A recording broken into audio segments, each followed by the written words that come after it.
Chapter 1: The Opportunity. Moving to a new country had always been a dream of Sarah's. She had grown up in a small town in the United States, and while she loved her community, she yearned for something more.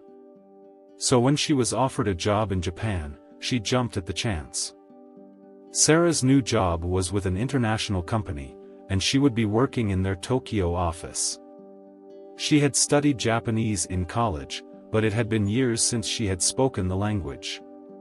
Nonetheless, she was excited for the challenge of immersing herself in a new culture and language. Chapter 2: The Arrival.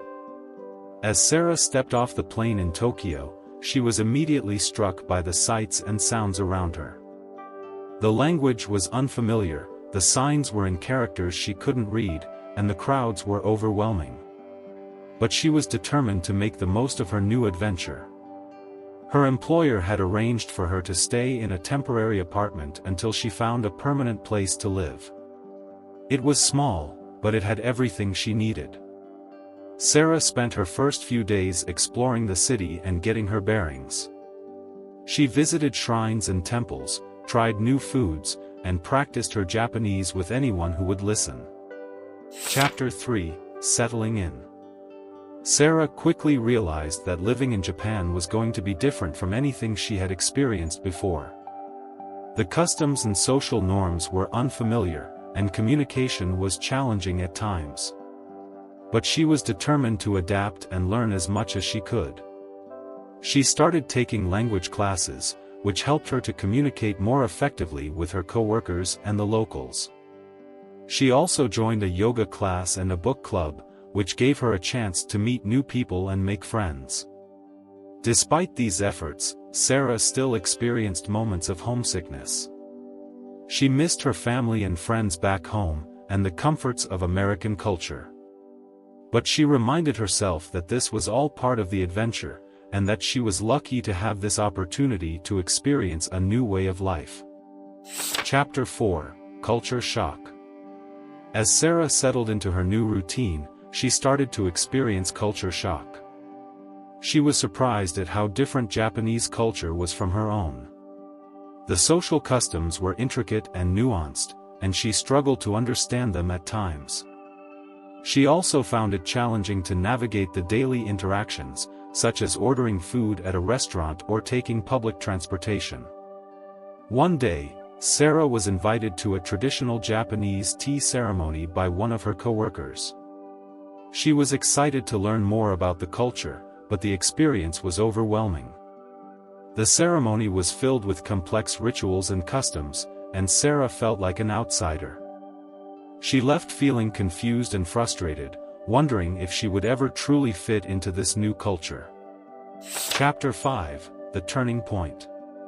Sarah was starting to feel like she had made a mistake in moving to Japan. She missed her old life and didn't feel like she fit in. But one day, she had a conversation with a woman she met at her language class that changed everything. The woman, who had also moved to Japan from the United States, told Sarah about her own experiences with culture shock and homesickness. She explained that it was normal to feel overwhelmed and unsure when living in a new country, and that it took time to adjust to a new way of life. She encouraged Sarah to keep pushing herself out of her comfort zone, and to not give up on her new home. That conversation was a turning point for Sarah. She realized that she wasn't alone in her struggles, and that it was okay to feel uncomfortable. She started to embrace Japanese culture more fully, trying new foods and attending local festivals. She also made an effort to connect with locals, joining a volunteer group and attending language exchange meetups. Chapter 6: Finding a New Home. As Sarah settled into her new life, she realized that Japan was starting to feel like home. She had made new friends, mastered the language, and even found a new job. She and her coworkers had started to build a life together in their new country, and it was exciting to think about all the possibilities that lay ahead. But Sarah never forgot where she came from. She made sure to keep in touch with her family and friends back home, and visited whenever she could. She also continued to explore the world, traveling to new countries and learning about different cultures. Moving to Japan had been a challenge, but it had also been an incredible opportunity for growth and discovery. Sarah was grateful for the experience, and knew that it had changed her for the better. She had found a new home in Japan, and had gained a new appreciation for the beauty and complexity of different cultures.